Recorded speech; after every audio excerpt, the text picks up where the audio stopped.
Novel عشق تو عین جنوں، رائٹر زہرا فروخ حسن، ایپیسوڈ نمبر 52۔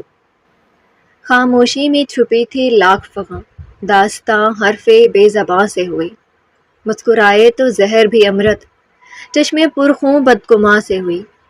رات کی گہری خاموشی ہر گوشے میں چھا گئی تھی۔ عمارت کی بڑی بڑی شیشے والی دیواروں سے چاندنی کے ساتھ لان کی روشنیاں چھنتی ہوئی لاؤنج کے فرش اور دیواروں پر ایسے کھیل رہی تھی جیسے کوئی خاموش پینٹنگ حرکت کر رہی ہو۔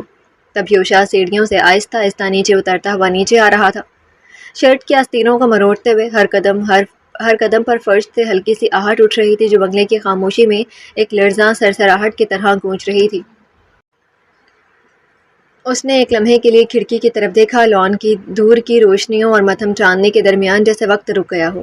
پھر سر جھٹک کر خاموشی کے ساتھ اس کمرے کی جانب بڑھا جدھر قاصد صاحب اور صبیحہ ٹھہرے تھے۔ کمرے کے باہر اس نے ہلکے ہاتھ سے دستک دی اور دروازہ اندر دھکیل کر قدم اندر رکھے۔ قاصد صاحب جو بیڈ پر نیم دراز تھے آہستہ سے اٹھ بیٹھے۔ صبیحہ اسے نظر نہیں آئی تھی، شاید واش روم میں ہو، یہ سوچ کر اس نے ہلکی مسکراہٹ سے ان کی طرف دیکھا۔ آ جاؤ یوشا، قاصد حسن کی آواز میں نرمی کے ساتھ بے تحاشا اپنائیت اور پیار کی لہر تھی۔ وہ آہستہ آہستہ بیڈ کے قریب آ کر ان کے قریب ہی بیٹھ گیا۔ یہاں آ کر آپ کو سکون مل رہا ہے نا؟ کوئی پریشانی تو نہیں ہو رہی؟ ان کے ہاتھ تھامتے ہوئے وہ نرمی سے بولا۔ قاصد حسن نے یوشا کے ہاتھ کو اپنے ہاتھوں میں مضبوطی سے تھام لیا، پھر محبت سے ایک ہاتھ بڑھا کر اس کے گال کے نیچے رکھ کر بولے، جب تم میری آنکھوں کے سامنے ہو تو اس سے بڑھ کر سکون مجھے اور کہاں مل سکتا ہے؟ یہ کمرہ، یہ بنگلہ، یہ سب چیزیں تو خالی ہیں، لیکن تمہاری موجودگی میرے لیے سب سے بڑی راحت ہے۔ یہ سچی محبت، یہ اپنائیت وہ ان کی آنکھوں میں لگاتار دیکھ رہا تھا، اور اپنی آنکھوں میں ابھرتی نمی چھپانے کی کوشش بھی نہیں کر رہا تھا۔ آپ نے کتنی مصیبتوں کا سامنا کیا نا صرف ہمارے لیے، پھر بھی حیات کو دکھ نہ پہنچے۔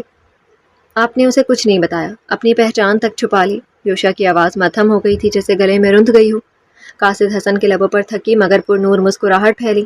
وہ معصوم بچی ہے، اچانک سے نہیں بتا سکتا تھا، مگر تم، ان کی آنکھوں میں محبت کی نمی تھی، تم میرے بہت مضبوط بیٹے ہو۔ میں نے بھلے سب کچھ کھو دیا ہو یوشا، مگر تمہیں پا کر لگتا ہے کہ سب کچھ پا لیا ہے، اپنا سب کچھ۔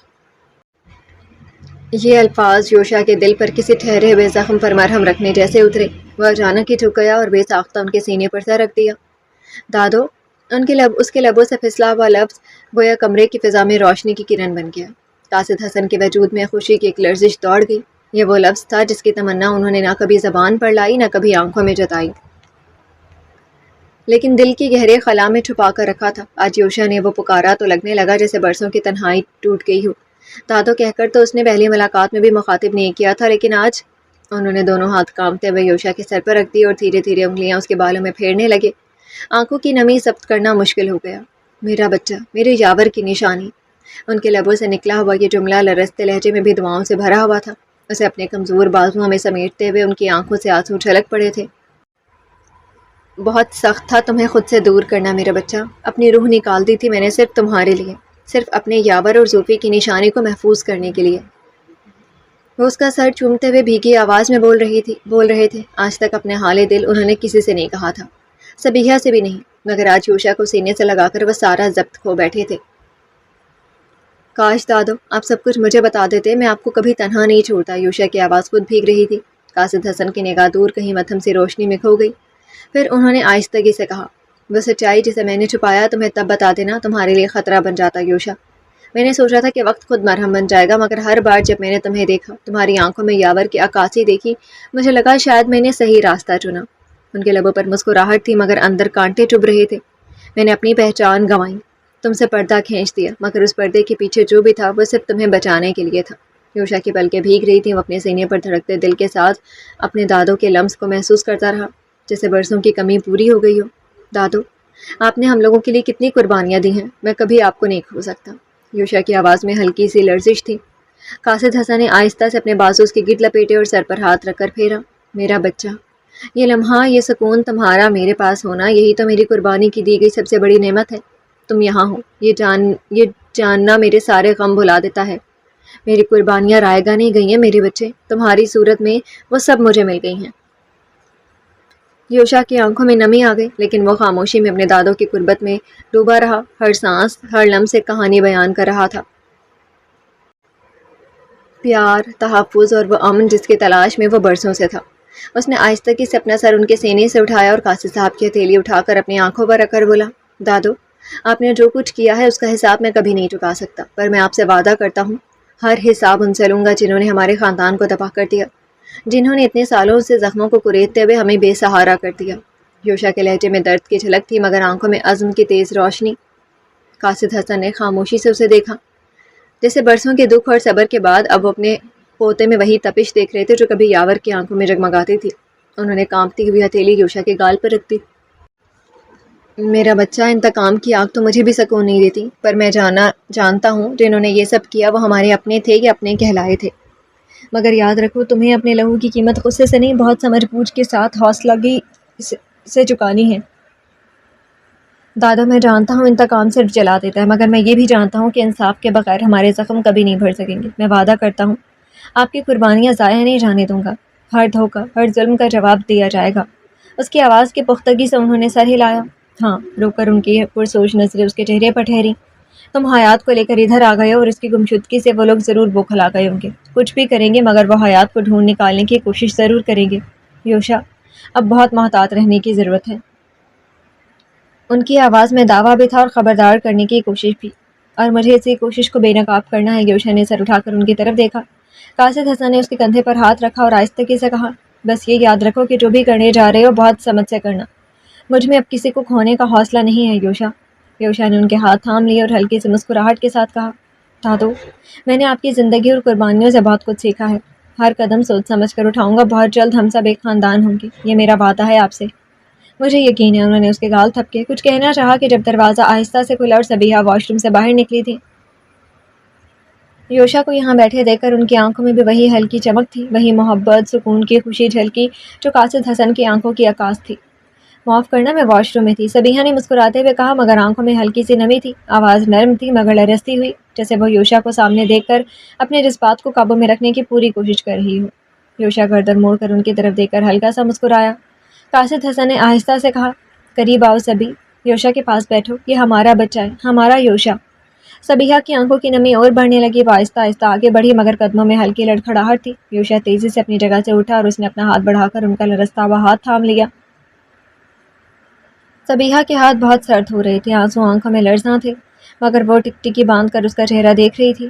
آپ ادھر بیٹھے، اس نے صبیحہ کو بستر پر لا بٹھایا اور پھر ان کے قریب ہی بیٹھ گیا۔ یوشا، صبیحہ کی بس ہونٹ ہلے مگر آواز نہ نکلی تھی۔ یہ کیسی گھڑی تھی کہ برسوں اس لمحے کے انتظار میں وقت نے کچھ کہنے کی طاقت بھی چھین لی تھی۔ یوشا کی پلکیں بھیگی۔ ہاں، میں آپ کا یوشا ہوں، وہ ہلکے سے بولا اور جھک کر ان کے گود میں اپنا سر رکھ دیا۔ آپ کو معلوم ہے مجھے کبھی ماں کا پیار نہیں ملا، ہمیشہ لگا جیسے میری زندگی میں کچھ ہے جو مکمل نہیں، مگر آج آپ کی گود میں سر رکھ کر لگ رہا ہے جیسے وہ ساری کمی، وہ سارا خلا آپ کے وجود سے پورا ہو رہا ہے۔ یوشا کی آواز میں آنسوؤں کی آمیزش تھی۔ صبیحہ نے لمحے بھر کے لیے قاصد صاحب کی طرف دیکھا۔ تمہارا بیٹا تمہیں واپس مل گیا صبی۔ انہوں نے نم پلکوں کو خم دیا اور پھر صبیحہ کی آنکھوں میں آنسو لرزے تھے، ہاتھ اٹھے اور کانپتی انگلیاں یوشا کے بالوں پر رکی۔ ان لرزتی انگلیوں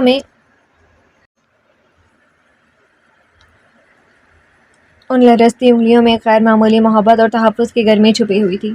یاور، صبیحہ کے بند ہونٹوں سے یہ نام درد کی طرح مچلا تھا اور ٹپ ٹپ کر کے کتنے آنسو ان کی آنکھوں سے گرے تھے۔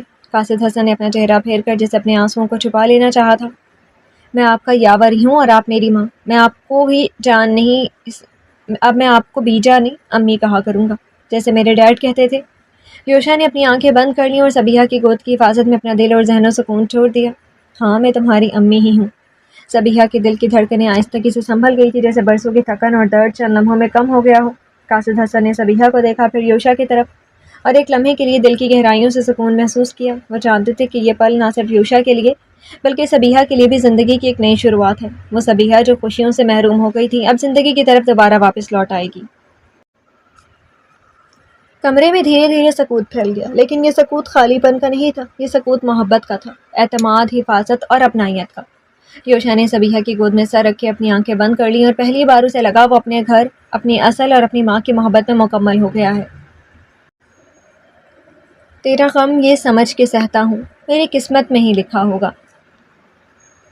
رات اپنی پوری گہرائی کے ساتھ اتر رہی تھی، آسمان پر بادلوں کے چھوٹے چھوٹے ٹکڑے یوں تیر رہے تھے جیسے کوئی ناتمام کہانی ہوا کے صفحات پر لکھی جا رہی ہو۔ لان کی گھاس پر یوشا کے قدموں کی نرم چاپ خود اس کی سوچوں کی باز گشت بن گئی تھی۔ اس کے دونوں ہاتھ پینٹ کی جیبوں میں دبے ہوئے تھے، مگر دل کی گریپ ڈھیلی پڑتی جا رہی تھی۔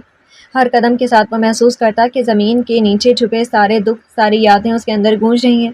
لیمپ کی مدھم روشنی میں اس کا چہرہ کبھی روشنی میں آتا، کبھی اندھیرے میں ڈوبتا، جیسے اس کے دل کی کیفیت ہو۔ وہ لمحے بھر کو رکا، نظریں دور آسمان پر جما دیں۔ کیا واقعی وہ شخص اسے مل سکتا ہے جس کے تلاش میں اس نے یہ سب جال بنا ہے؟ وہ شخص اس کے لیے آئندہ کیا جال بچھا رہا ہوگا؟ ہوا کا ایک جھونکا آیا، جسے قدرت نے اس کے سوال کو سن کر کوئی اطمینان دینے کی کوشش کی ہو۔ بالوں کی ہلکی سی لٹ ماتھے پر آ گری اور یوشا نے بے اختیار سر جھٹکا، مگر دل کے بوجھ کو جھٹک نہ سکا۔ چند لمحے وہ یوں ہی کھڑا رہا، جسے کسی کے جواب کا انتظار کر رہا ہو، پھر آہستہ آہستہ قدم بڑھا دیے۔ اس کے قدموں کی چاپ گھاس پر بکھر رہی تھی، مگر دل کے شور کو خاموش نہ کر سکی۔ یوشا کی آنکھوں میں لمحے بھر کے لیے صبیحہ کا چہرہ ابھرا، وہ کانپتے ہاتھ پر لرزتی آنکھیں، اور پھر قاصد حسن کی خاموشی، ان کی آنکھوں میں چھپی دعائیں، اور پھر اس کی اپنی زندگی حیات۔ اس کے ہونٹوں پر ایک ہلکی مسکراہٹ ابھری، مگر آنکھوں کی نمی اس مسکراہٹ کے پیچھے کی کہانی بیان کر رہی تھی۔ وہ جانتا تھا کہ یہ رات صرف رات نہیں، یہ ایک نئی شروعات ہے۔ اس نے چلتے چلتے آسمان کی طرف دیکھا اور دل ہی دل میں بولا، اے اللہ، جو مشکلیں میرے ساتھ ہیں اسے دور کرنے کا حوصلہ مجھے دے، مجھے وہ طاقت دے کہ میں اپنے لوگوں کے لیے، اپنی ماں کے لیے اور اپنے دل کے سکون کے لیے جی سکوں۔ ہوا نے جیسے اس کی دعا کو تھام لیا تھا، تبھی اس کی خاموش چہل قدمی کے درمیان اچانک پیچھے کی جانب سے نرم قدموں کی آواز آئی۔ وہ رک گیا، اور جیسے ہی پلٹ کر دیکھا، اس کی نظریں آہستہ آہستہ نزدیک آتے حیات پر رکی تھی۔ اس کے چہرے پر خوشی کے ساتھ پرسکون مسکان بھی ٹھہری ہوئی تھی۔ وہ وہیں ٹھہر کر اسے قریب آتے دیکھتا رہا۔ حیات اس کے لیے اس کے پاس دعا کی ہی طرح تو تھی۔ یہ محبتیں، یہ شدتیں اس کی طاقت تھی۔ آہستہ آہستہ جسے ساری الجھی بندھی گرا کھلنے لگی اور دل مطمئن ہونے لگا۔ یوشا ٹھہرا ہوا اسے دیکھتا رہا تھا۔ حیات ہولے ہولے قدم اٹھاتی اس کی طرف بڑھ رہی تھی۔ رات کی مدھم روشنی میں اس کا دوپٹہ ہوا کے ساتھ ہل رہا تھا، جیسے وہ ہوا کا حصہ ہو، جیسے دعا کا جواب مجسم ہو کر اس کے سامنے آ گیا ہو۔ یوشا کے دل نے بے اختیار کہا، یہی تو میری جان ہے، یہی تو میرا سکون ہے۔ حیات قریب آئی، سامنے ٹھہری اور ہولے سے بولی، یہاں اکیلے اکیلے واک کرتے ہوئے کیا سوچ رہے ہیں جناب؟ یوشا نے لمحے بھر کو کچھ نہ کہا، صرف دیکھتا رہا۔ اس کی آنکھوں میں چمکتی ہوئی روشنی اور ہونٹوں پر ہلکی سی مسکراہٹ، بس اپنے رب سے تھوڑی ہمت مانگ رہا تھا۔ وہ آہستگی سے بولا۔ حیات نے اپنی پلکیں جھپکائیں اور پھر مسکرا کر کہا، ہمت تو آپ خود ہیں ملک صاحب، اور جہاں کمی ہو وہاں میں ہوں نا آپ کے ساتھ ہمیشہ۔ یوشا نے یہ الفاظ سنے تو دل جسے جھک گیا تھا۔ اس نے آگے بڑھ کر حیات کا ہاتھ تھام لیا۔ فتح ابھی دعا مانگی تھی کہ اللہ مجھے طاقت دے، اور جواب ابھی آ گیا۔ حیات نے حیرت سے اس کی طرف دیکھا، کیسا جواب؟ یوشا نے اس کے ہاتھ پر اپنی گرفت مضبوط کی اور دھیرے سے کہا، ہاں، تم میرے لیے دعا کا جواب ہو، میری طاقت ہو۔ حیات کے لبوں پر مسکراہٹ اور آنکھوں میں نمی اتر آئی، اور تم میری دعا کی قبولیت۔ اس کی باتوں پر اپنی گرفت مضبوط کرتے ہوئے وہ مدھم سا بولی تھی۔ یوشا نے حیات کے ہاتھوں کو اٹھا کر اپنے سینے پر رکھ لیا تھا۔ کچھ لمحے خاموشی سے بیتے تھے، چاندنی جیسے ان پر اتر رہی تھی۔ یہ لمحہ، یہ رات ان دونوں کے لیے سکون اور یقین کی نئی ابتدا تھی۔ میری جان ہو تم، اس نے جھک کر اس کی پیشانی چھوئی، پھر سیدھا ہو کر بولا، چلو ساتھ واک کرتے ہیں۔ کلائی پر گرفت سخت کرتے ہوئے قدم آگے بڑھائے کہ حیات نے دھیرے سے کہا، جی نہیں، روم میں چلیں، یہاں کب تک ٹہلنے کا ارادہ ہے جناب کا؟ یوشا نے رک کر اسے دیکھا۔ بیڈ روم سے مجھے نکال کر اب یہ آفر، فرصت مل گئی آپ کو اپنے بیٹے سے؟ حیات کے دونوں ہاتھوں کو جکڑ کر اس نے جھوٹی ناراضگی بھی جتائی۔ حیات نے اس کے ہاتھوں کی گرفت پر انگلیاں کستے ہوئے جواب دیا، فرصت ملی تبھی تو باہر آ کر ذرا اپنے اکھڑ مرد کو دیکھنے آ گئی ہوں۔ اس نے ایک لمحے کے لیے سر ہلایا، سو گڈ بٹ ریئلی، اپنے اکھڑ مرد کو دیکھنے آئی ہو؟ حیات نے شرارتی انداز میں تھوڑا سا سر جھکا لیا۔ ہاں، تمہیں شک ہے؟ اس نے چہرہ آگے بڑھاتے ہوئے آنکھوں میں آنکھیں گاڑی۔ مجھے شک ہے یہاں تمہارا آنا میرا سکون برباد کرنے کی کوئی چال ہے۔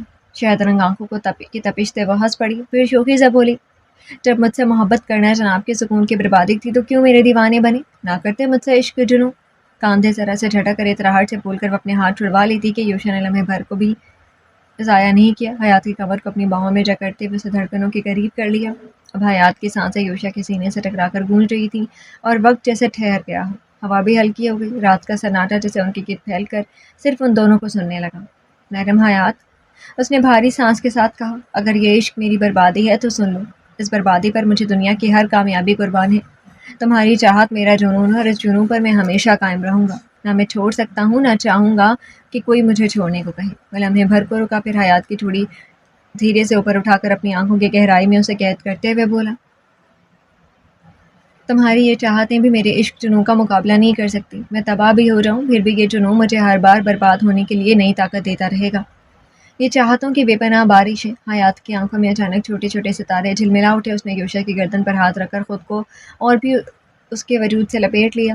یوشا، ایک بات کہوں، مانو گے؟ دھیرے سے کہتے ہوئے آواز میں ایک عجیب سا لرزہ تھا، جیسے شوخی اور سنجیدگی ایک ساتھ گڑمڑ ہو گئی ہو۔ یوشا نے آنکھیں اس کی آنکھوں میں گاڑ دیں، ہلکی سے مسکراہٹ کے ساتھ بولا، میں تمہاری قید میں ہوں، ہر بات ماننے کا پابند۔ حیات نے ذرا سا پیچھے کیا، اس کے لبوں پر شراکتی مسکراہٹ رقص کر گئی۔ قید؟ جناب، آپ تو پہلے ہی میرے عشق کے اسیر ہیں، اب اس میں اور کیا قید ڈالنی؟ اس نے گہری سانس لے کر اس کے رخسار کے قریب چہرہ کیا۔ ہاں، میں تمہارا اسیر ہوں، اور سچ کہوں تو اسیری کبھی اتنی حسین نہیں لگی تھی۔ جھک کر سرخی مائع لبوں کو شدت سے چوم کر وہ پیچھے ہو گیا۔ حیات نے شرم سے نظریں جھکا لی، مگر اگلے لمحے شوخی سے پھر پلکیں اٹھائیں۔ اچھا، تو پھر یہ اعتراف بھی کر لو کہ میری محبت نے تمہارے اس اکھڑ دل کو نرم کیا۔ یوشا ہنس پڑا، ایک بار پھر جھک کر اس کی پیشانی پر اپنے لب رکھ کر محبت کے سارے جواب رکھ دیے۔ حیات کے ہونٹوں پر خاموشی چھا گئی۔ اس نے اپنا سر یوشا کے سینے پر رکھ دیا۔ یہ سکون تو اسے کہیں نہیں ملے گا جو یوشا کی باہوں میں ملتا ہے۔ اب خوش ہونا؟ یوشا نے اس کے بالوں میں انگلیاں پھیرتے ہوئے دھیرے سے کہا، سب کچھ تمہیں لوٹا دیا، تمہارا بیٹا، یہ پیارا سا گھر، ہماری اپنی فیملی۔ حیات نے نرمی سے مسکراہٹ کے ساتھ اس کے لمس کو محسوس کیا، پھر آہستہ سے اس کے جملے کاٹ دیے۔ یوشا، مجھے تو کبھی کوئی شکایت تھی ہی نہیں، تم مجھے ملے تھے، بس وہی انمول تھا میرے لیے۔ میں تو ہمیشہ سے تمہارے ساتھ تھا اور رہوں گا۔ وہ حیات کو اپنے فرادی سینے سے اور قریب کر کے تھامے ہوا تھا، انگلیاں بالوں کو سہلا رہی تھی۔ لمحہ سکوت میں ڈوب رہا تھا، جب تک یوشا نے نرم لہجے میں سادگی سے پوچھا، ایلیا سو گیا؟ ہاں، سو گیا، حیات نے مختصر جواب دیا، پھر سینے سے سر اٹھا کر اس کا چہرہ دیکھنے لگی۔ لبوں پر شوق مسکراہٹ تھی، جیسے کوئی بات چھپائے بیٹھی ہو۔ ایک بات پوچھوں؟ یوشا کے لبوں پر شرارت ابھری، بس شرط یہ ہے کہ جاسوسی نہ ہو اس میں۔ حیات نے ناک سکیڑ کر مصنوعی خفگی سے کہا، واقعی تمہیں لگتا ہے میں جاسوسی کروں گی؟ یوشا ہنس پڑا اور جھک کر اس کی پلکوں پر نگاہ کاٹ دی۔ تمہاری ثنا سے مسلسل باتیں ہوتی رہتی ہیں اور اس نے تمہیں کسی جاسوسی پر نہ بہکایا ہو، یہ ماننا مشکل ہے۔ حیات نے ہنسی دبائی، ارے نہیں، وہ تو بس بکواس ہی کرتی ہے، مجھے بھی تو کھلبلی ہو جاتی ہے۔ یوشا نے بھویں اٹھائیں، اچھا تو پھر اس کھلبلی کا علاج کیا ہے محترمہ؟ وہ شوخی سے مسکرائی، کچھ سوالوں کے جواب۔ اس نے تھوڑا سا جھک کر اس کے کان کے قریب سرگوشی کی، اوکے پوچھو، لیکن خیال رکھنا میرے جواب سنبھال نہ سکو تو پھر؟ حیات نے سنجیدہ ہوتے ہوئے پلکیں جھکائیں، پھر دھیرے سے بولی، یہ جو بزرگ ہیں وہ واقعی راشد کے رشتہ دار ہیں؟ یوشا نے لمحے بھر کو ایک دم سے چپ ہو گیا، جسے توقع نہیں تھی۔ وہ اچانک یہ پوچھ بیٹھی کہ کچھ دیر بعد بس حیات کا چہرہ دیکھتا رہا، پھر نرم لہجے میں بولا، ان کے بارے میں بعد میں بات کریں گے، آؤ ہم ادھر بیٹھتے ہیں۔ حیات کا ہاتھ تھام کر وہ ایک طرف بنی پورچ کی سنگی سیڑھیوں پر بیٹھ گیا تھا۔ حیات کو اس نے اپنے قریب ہی بٹھا لیا تھا، وہ بس اس کے سنجیدہ ہو گئے چہرے کو دیکھتی جا رہی تھی۔ نیلے ٹراؤزر اور سفید ہاف ٹی شرٹ میں اس کے وجہ چہرے پر سنجیدگی کے ساتھ نرمی بچھائی تھی۔ نیلے ٹراؤزر اور سفید ہاف ٹی شرٹ میں اس کی وجہ چہرے پر سنجیدگی کے ساتھ نرمی بچھائی تھی۔ حیات کے ہاتھ پر اپنی انگلیوں کا لمس چھوڑتے ہوئے اس نے نرمی سے پوچھا، تمہارے سوالات کے جواب دینے سے پہلے تم سے ایک بات پوچھوں حیات؟ اتنی سنجیدگی پر وہ چونکی، کیا پوچھنا ہے؟ یوشا نے ہلکی سانس بھر کر اس کا چہرہ دیکھا، اتنا تو تم جان گئی ہو نا کہ احمر اور نادیہ گل کبھی تمہارے لیے مخلص نہیں رہے تھے۔ کہتے ہوئے حیات کے چہرے کو بھی بغور دیکھ رہا تھا، جہاں ایک دم سے اداسی چھانے لگی تھی۔ ہاں، یہی جان کر تو بہت تکلیف ہوئی تھی، زبردستی مسکراتے ہوئے لب اور آنکھوں میں آ گیا بھیگا پن۔ یوشا نے اس کا ہاتھ اپنے ہونٹوں سے لگایا، ایسے لگتا تھا جیسے وہ اس کی تکلیف کو اپنے پیار سے مٹا دینا چاہتا ہو۔ اس کوشش پر حیات نے بے ساختہ اس کے سینے سے لپٹ گئی، لیکن اب تو تم ہی ہو نا، تو میں سب کچھ بھول گئی ہوں، میں ہمیشہ تمہارے ساتھ ہوں۔ یوشا نے اسے اپنے سینے میں جکڑ کر اس کے سر کو چوما، آپ پوچھو کیا پوچھنا؟ یوں ہی اس کے سینے سے لگے ہوئے وہ پلکیں موند کر بولی۔ یوشا نے اس کے ریشمی بالوں پر ہاتھ پھیرتے ہوئے نرمی مگر احتیاط سے کہا، دیکھو حیات، مجھے غلط مت سمجھنا، لیکن کیا تمہیں نہیں لگتا کہ تمہارے اپنے پیرنٹس کے بارے میں جاننا چاہیے؟ وہ یہ سن کر وہ اچانک اس سے الگ ہو گئی تھی، آنکھیں سرخ اور تاثرات سخت ہو گئے تھے۔ کیا کہنا چاہتے ہو تم؟ حیات کی آنکھوں میں چھا گئی نفرت کو دیکھتے ہوئے یوشا بہت محتاط ہو گیا۔ حیات، کبھی تمہیں یہ خواہش نہیں ہوئی کہ جان سکو تمہارے مام ڈیڈ اصل میں کیسے لوگ تھے؟ کہیں جو کچھ تمہیں بتایا گیا وہ سب ایک گھڑی ہوئی کہانی تو نہیں؟ بس کرو یوشا، وہ ایک دم بھڑک کر بولی، لہجہ لرزتا ہوا مگر الفاظ تیز دھار خنجر کی طرح نکلے تھے۔ میں اب ایک لفظ بھی نہیں سننا چاہتی۔ اگر احمد اور نادیہ گل نے کبھی مجھ سے مخلصی نہیں نبھائی تو میرے والدین بھی ان سے مختلف نہیں تھے، وہ بھی اسی طرح خود غرض، اسی طرح بے رحم تھے جیسے وہ لوگ تھے۔ اس کے لہجے میں بس نفرت ہی نفرت تھی۔ یوشا نے پلکیں سختی سے بھینچ کر دوبارہ کھولی، حیات، یہ بھی تو ممکن ہے کہ تمہیں بہکانے کے لیے جھوٹ بولا گیا ہو۔ جھوٹ؟ وہ تڑپ کر بولی، تم کہنا چاہتے ہو میرے ماں باپ بہت نیک اور شریف تھے؟ اگر وہ اتنے غیرت مند تھے تو پھر مجھے احمد کے گھر پھینک کر میری ماں اپنے عاشق کے ساتھ بھاگ کیوں گئی؟ بولو ایسی کیا مجبوری تھی کہ انہوں نے میرے بارے میں نہیں سوچا؟ اس کی آواز غصے اور دکھ سے بلند ہو گئی تھی۔ حیات آواز نیچی رکھو۔ یوشا کی آواز غیر ارادی طور پر سخت ہو گئی تھی۔ وہ بھیج گئی مگر اگلے لمحے جھٹکے سے اٹھ کھڑی ہوئی۔ مسٹر یوشا ملک، اس کے لہجے میں کڑواہٹ اتر آئی، مجھے اپنے ماں باپ سے نفرت ہے اور ہمیشہ رہے گی۔ تمہاری کوئی وضاحت یا جھوٹی دلیل میرا دل نہیں بدل سکتی۔ یہ الفاظ یوشا کے لیے آگ کا کام کر کے وہ تیزی سے اٹھا اور جھٹکے سے اس کا بازو دبوچ لیا۔ تمہیں لگتا ہے کہ میں تم سے جھوٹ بولوں گا؟ وہ غرایا، آنکھوں میں سختی اور دکھ ایک ساتھ تھا۔ حیات نے نظریں چرا لی۔ یوشا پلیز اس بارے میں بات مت کرو، مجھے کچھ نہیں سننا۔ آواز اچانک گیلی ہوئی تھی اور یوشا نے ضبط کرتے ہوئے آواز کو نرم کیا۔ حیات، مجھ پر اعتبار ہے نا؟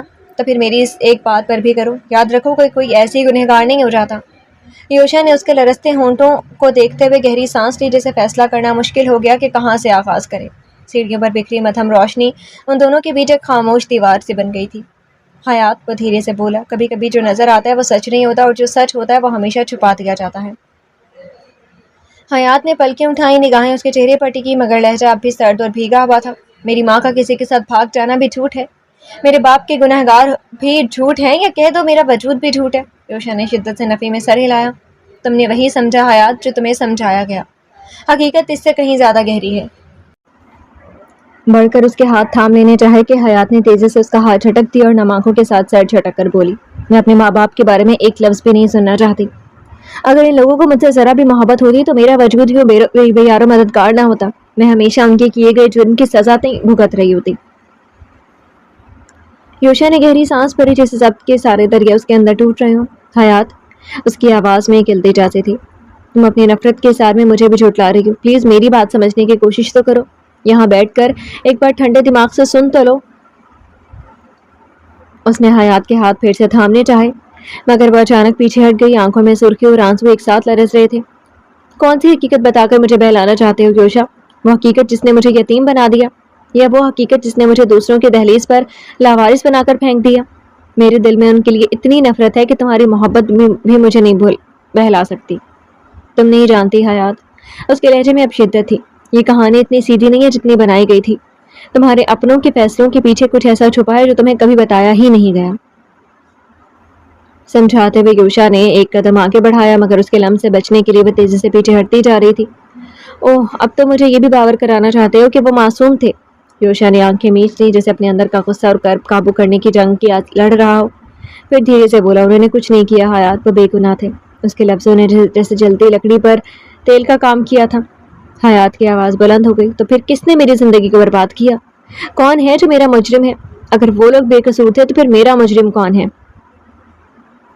یوشا لمحے بھر کو خاموش رہا، چہرے پر ہچکچاہٹ اور آنکھوں میں بھاری پن چھا گیا۔ وہ بولنے ہی والا تھا کہ حیات نے کپکپاتی آواز میں کہا، یوشا خدارا اب کچھ مت کہو، مجھے نفرت ہے اپنے ماں باپ سے، بے انتہا نفرت ہے۔ چیختے ہوئے وہ اندر کی سمت بھاگی تھی، مگر دروازے پر کھڑے قاصد حسن کو دیکھ کر ٹھٹکی تھی۔ دروازے پر کھڑے قاصد حسن کے چہرے پر دکھ کے سائے اتنے گہرے تھے کہ لمحے بھر کو حیات کے قدم جیسے زمین میں کر گئے، اس کے اندر کی چیخ وہیں حلق میں اٹک گئی۔ یوشا نے چونک کر پلٹ کر دیکھا، قاصد حسن کی نگاہوں میں وہی کرب، وہی لرزتی خاموشی تھی جو برسوں کے زخموں کو اپنے اندر سمیٹتے ہوئے ہے۔ وہ ان سے شرمندہ ہو گیا تھا، انہوں نے سب سن لیا، یہ بہت اذیت ناک تھا اس کے لیے۔ حیات، ان کی بھاری مگر لرزتی آواز نکلی، میرا بیٹا کبھی بھی نفرت کے لائق نہیں رہا تھا، وہ بے قصور تھا۔ یہ سنتے ہی حیات کے قدم لرز گئے تھے، اس کے اندر جیسے کوئی زمین کھسک گئی ہو۔ میرے بیٹے سے کیا مراد ہے ان کی؟ میرا بیٹا؟ اس کے لب کپکپائے، آنکھوں میں وحشت دوڑ گئی۔ قاصد حسن کی آنکھوں میں نمی تیر رہی تھی اور ان کے لہجے میں وہ ٹوٹ پھوٹ تھی جسے چھپانا ناممکن تھا۔ وہ جسے تم گنہگار سمجھتی رہی، وہ دراصل میرا بیٹا ہے، میرا یاسر، جس کی بے گناہی کا ثبوت یہ ہے کہ وہ اس لیے مارا گیا کہ اس کا جرم صرف اتنا تھا کہ وہ قاصد حسن کا بیٹا اور یاور کا بھائی تھا۔ یوشا نے بے اختیار ایک نظر حیات پر ڈالی، اس کا چہرہ زرد پڑ گیا تھا، آنکھوں میں الجھن اور انکار کی شدت لرز رہی تھی۔ نہیں، یہ سچ نہیں ہو سکتا، وہ دھیرے سے بڑبڑائی، پھر یکدم تیز آواز میں بولی، یہ جھوٹ ہے، اگر وہ معصوم تھے تو پھر مجھے کیوں چھوڑ دیا؟ قاصد حسن کے ہونٹ کپکپا گئے، بیٹی تمہیں چھوڑا نہیں گیا تھا، تمہیں بچایا کیا تھا، میں نے تم دونوں کو بچانے کے لیے اپنی عزت، اپنی محبت، سب کچھ قربان کر دیا، صرف تم دونوں کو محفوظ کرنے کے لیے۔ پورے لان میں جیسے موت کا سناٹا چھا گیا، صرف حیات کی سانسوں کی بے ترتیبی اور قاصد حسن کی بھاری سانسیں گونج رہی تھی۔ یوشا آہستہ سے آگے بڑھا اور اس نے برف بن گئی حیات کے کاندھے پر ہاتھ رکھا. میں چاہتا تھا کہ تم یہ حقیقت مجھ سے سنو، مگر یہ تقدیر تھی کہ یہ الفاظ تم نے دادوں سے سنے. حیات نے گردن موڑ کر بے یقینی سے اسے دیکھا. تم سب جانتے تھے؟ مجھ سے سب کچھ چھپایا تم نے؟ دل جیسے رک سا رہا تھا، ہر سانس جیسے تیز اور بے قابو ہو گیا تھا. یوشا نے آہستہ سے قدم بڑھایا اور اسے تھام لینا چاہا، مگر وہ پلک چپکاتے ہوئے پیچھے ہٹ گئی. حیات دیکھو، میں جانتا ہوں یہ سب تمہارے لیے کتنا مشکل ہے، یہ سب کچھ. یوشا نے آواز میں نرمی سموئی. یہ تمہارے یقین کے برعکس حقیقت ہے، میں تمہیں دھوکہ نہیں دے رہا. حیات نے سر نفی میں ہلایا، لیکن اس کے ہونٹ کانپ رہے تھے. یہ سب جھوٹ لگ رہا ہے یوشا، میں کیسے یقین کروں؟ وہ لوگ جن سے میں نے سب کچھ سیکھا، وہ سب جھوٹ بولتے رہے، تم بھی جھوٹ بولتے رہے. اس کی آواز میں نفرت اور مایوسی دونوں چھلک رہی تھی. چہرہ سفید پڑتا جا رہا تھا. قاصد حسن نے قدم بڑھایا، آہستہ سے بولے، بیٹی میں جانتا ہوں تمہیں یقین کرنا مشکل ہے، تمہارے دل میں جو زخم ہے وہ گہرے ہیں، مگر یاسر تمہارا باپ، وہ کبھی بھی تمہاری نفرت کے قابل نہیں تھا. اس کی موت، اس کی تکلیف، یہ سب میں نے دیکھا، میں نے خود برداشت کیا. یہ الفاظ حیات کے کانوں سے ٹکرائے، لیکن دل تک پہنچتے پہنچتے جیسے ہم بم کی طرح پھٹ گئے. اس کا چہرہ زرد پڑ گیا، ہونٹ کانپنے لگے اور آنکھوں میں وحشت کے بادل چھا گئے. حیات کی آنکھیں قاصد حسن اور یوشا کی طرف جم گئی تھی. نہیں، یہ سچ نہیں ہو سکتا، یہ نہیں ہو سکتا، اس نے دھیرے سے کہا. قدم لڑکھڑانے لگے، ہاتھوں کی گریپ ڈھیلی پڑ گئی تھی اور وہ ایک لمحے کے لیے اپنے وجود پر قابو نہ پا سکی. پھر اچانک وہ زمین پر گر گئی، بے ہوش. حیات، رات کی ہوا مدھم لیمپ کی روشنی میں یوشا کی چیخ دور تک پہنچی تھی. تمام شہر پہ برسیں گے ویسے تو بادل، نشانہ برق کا، پر میرا گھر ہی ہونا ہے. رات کی سیاہی جیسے میر حویلی کی سانسوں میں گھل گئی تھی. در و دیوار پر لٹکے فانوس بجھائے جا چکے تھے، صرف باغ کے کونے میں جلتا ہوا لیمپ نیم اندھیرے میں لرزتی ہوئی روشنی سے بکھر رہا تھا. چاروں طرف خاموشی اس قدر دبیز تھی کہ اپنی سانسوں کی آواز کسی طوفان کی طرح سنائی دیتی تھی. اسی خاموشی میں ہادیہ بیگم نے کمزور ہاتھوں سے مسئلے کو طے کیا اور دھیرے دھیرے اٹھنے لگی. ان کے قدموں کی چاپ میں بھی تھکن اور عمر کا بوجھ جھلک رہا تھا.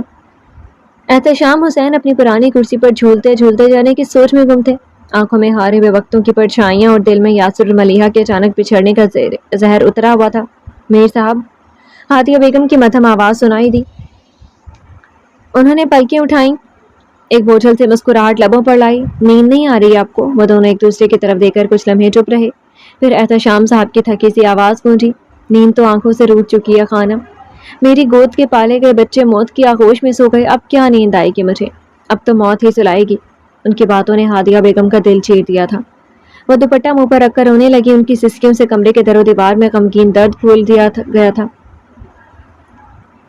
ہادیہ بیگم کے رونے سے انہوں نے ہلکے سے سر ہلاتے ہوئے رنجیدہ آواز میں کہا، ہادیہ، زندگی نے ہمیں وہ زخم دیے جو اب تعمیر نہیں بھر سکتا، مگر صبر کرو، اس طرح مت رو.